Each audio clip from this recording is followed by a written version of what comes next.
ಸ್ನೇಹಿತರೆ, ಮಂಜು story YouTube ಚಾನಲ್ಗೆ ಸ್ವಾಗತ ಸುಸ್ವಾಗತ. 18 ವರ್ಷದಿಂದ ಕಪ್ಪಿಗಾಗಿ ಕಾದು ಕುಳಿತಿದ್ದ ಆರ್ಸಿಬಿಯ ಸಂಭ್ರಮ 18 ಗಂಟೆಯೂ ಸಹ ಉಳಿಯಲಿಲ್ಲ. ಸಂಭ್ರಮಕ್ಕೆಂದು ಬಂದಿದ್ದ ಅಭಿಮಾನಿಗಳ ಅಂದಭಿಮಾನಕ್ಕೆ 11 ಜನ ಬಲಿಯಾಗಿದ್ದಾರೆ. ಸಾಗರದಂತೆ ಬಂದ ಆರ್ಸಿಬಿ ಅಭಿಮಾನಿಗಳನ್ನ ನಿಯಂತ್ರಿಸಲು ಸಾಧ್ಯವಾಗದೆ ಸರ್ಕಾರ ಇಡೀ ದೇಶದ ಮುಂದೆ ತಲೆ ತಗ್ಗಿಸಿದೆ. ಅಭಿಮಾನಿಗಳ ಉಚ್ಚಾಟಕ್ಕೆ ಭದ್ರತೆಯೇ ಇಲ್ಲದಂತೆ ಆಗಿದೆ. ಆರ್ಸಿಬಿಯ ಕಪ್ ಗೆದ್ದ ವಿಜಯೋತ್ಸವಕ್ಕೆ ಸೂತಕದ ಛಾಯೆ ಆವರಿಸಿದೆ.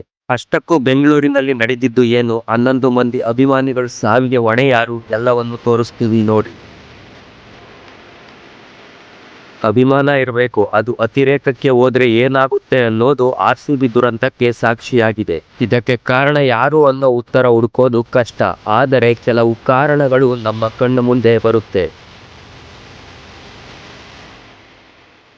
ಯಾರದೋ ಪ್ರಚಾರಕ್ಕೆ ಮುಗ್ಧ ಅಭಿಮಾನಿಗಳನ್ನ ಬಲಿ ಪಡೆದುಕೊಂಡು ಬಿಡ್ತಾ ಅನ್ನೋ ಅನುಮಾನ ಕಾಡುತ್ತಿದೆ. ಆರ್ಸಿಬಿ ಗೆದ್ದ ಕೂಡಲೇ ವಿಜಯೋತ್ಸವದ ಪೆರೋಡ್ ಮಾಡುತ್ತೀವಿ ಅನ್ನೋ ಪೋಸ್ಟ್ ರಿಲೀಸ್ ಮಾಡಿದ ಕೂಡಲೇ ರಾಜ್ಯದ ಮೂಲೆ ಮೂಲೆಯಿಂದ ಆರ್ಸಿಬಿ ಅಭಿಮಾನಿಗಳು ಬೆಂಗಳೂರಿಗೆ ಬರುತ್ತಾರೆ. ಆದರೆ ಈ ವಿಜಯೋತ್ಸವದ ಪೆರೋಡ್ ಮಾಡೋದು ಬೇಡ ಅಂತ ಪೊಲೀಸ್ ಅಧಿಕಾರಿಗಳು ಸರ್ಕಾರಕ್ಕೆ ಮನವೊಲಿಸುತ್ತಾರೆ. ಆದರೆ ಸರ್ಕಾರ ಇನ್ನೊಂದು ಕಡೆಯಿಂದ ಯೋಚನೆ ಮಾಡಿ ವಿಧಾನಸೌಧದ ಮುಂದೆ ಅಭಿನಂದನಾ ಕಾರ್ಯಕ್ರಮವನ್ನು ಆಯೋಜಿಸುತ್ತಾರೆ. ಫಸ್ಟ್ ಆಫ್ ಆಲ್, ಆರ್ಸಿಬಿ ತಂಡವನ್ನು ಅಭಿನಂದನೆ ಮಾಡೋದಾದ್ರೂ ಯಾಕೆ? ಅದೇನು ರಾಜ್ಯವನ್ನು ಬೆಂಬಲಿಸುವ ತಂಡವಲ್ಲ, ಸಾವಿರಾರು ಕೋಟಿ ನಡೆಸುವ ಒಂದು ಫ್ರಾಂಚೈಸಿ. ಅಭಿನಂದನೆ ಮಾಡಲೇಬೇಕು ಅಂದಿದ್ರೆ 2 ಅಥವಾ 3 ದಿನ ಬಿಟ್ಟು ಸೂಕ್ತ ಬಂದೋಬಸ್ತ್ ಮಾಡಿ ಆಯೋಜಿಸಬಹುದಿತ್ತು.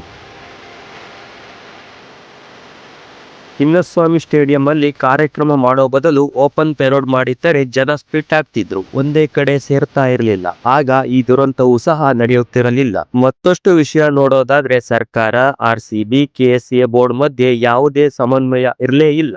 ಫ್ರೀ ಟಿಕೆಟ್ ನೀಡಿದ್ದು 35,000 ಇರೋ ಆಸನಕ್ಕೆ ಲಕ್ಷ ಜನ ನುಗ್ಗಿದ್ದು, ಇನ್ನು ಒಳಗೆ ಹೋಗದೆ ಇದ್ದರೂ ಬಸ್ನನ್ನಾದ್ರೂ ನೋಡೋಣ ಅಂತ ಅಭಿಮಾನಿಗಳು ಕಾಯ್ತಾ ಇದ್ರು ಅನ್ಸುತ್ತೆ. ಚಿನ್ನಸ್ವಾಮಿಯಲ್ಲಿ ಸುಮಾರು 18ಕ್ಕೂ ಹೆಚ್ಚು ಗೇಟುಗಳು ಇವೆ. ಆದರೆ 4 ರಿಂದ 5 ಗೇಟಲ್ಲಿ ಏಕಕಾಲಕ್ಕೆ ನುಗ್ಗಲು ಶುರು ಮಾಡುತ್ತಾರೆ. ಅಲ್ಲಿನ ಸೆಕ್ಯೂರಿಟಿಗಳಿಗೂ ಏನು ಮಾಡಲು ಆಗಲಿಲ್ಲ, ಔಟ್ ಆಫ್ ಕಂಟ್ರೋಲ್ ಆಗಿತ್ತು. ಈ ದುರಂತಕ್ಕೆ ರಾಜ್ಯ ಸರ್ಕಾರ ಎಷ್ಟು ಕಾರಣವೋ ಆರ್ಸಿಬಿ ಮ್ಯಾನೇಜ್ಮೆಂಟ್ ಸಹ ಅಷ್ಟೇ ಕಾರಣ. ಕಾರಣಗಳನ್ನು ಹುಡುಕುತ್ತಾ ಹೋದರೆ ಬಹಳಷ್ಟಿವೆ ಅಂತ ಹೇಳ್ತಾ ಜೈ ಹಿಂದ್, ಜೈ ಕರ್ನಾಟಕ.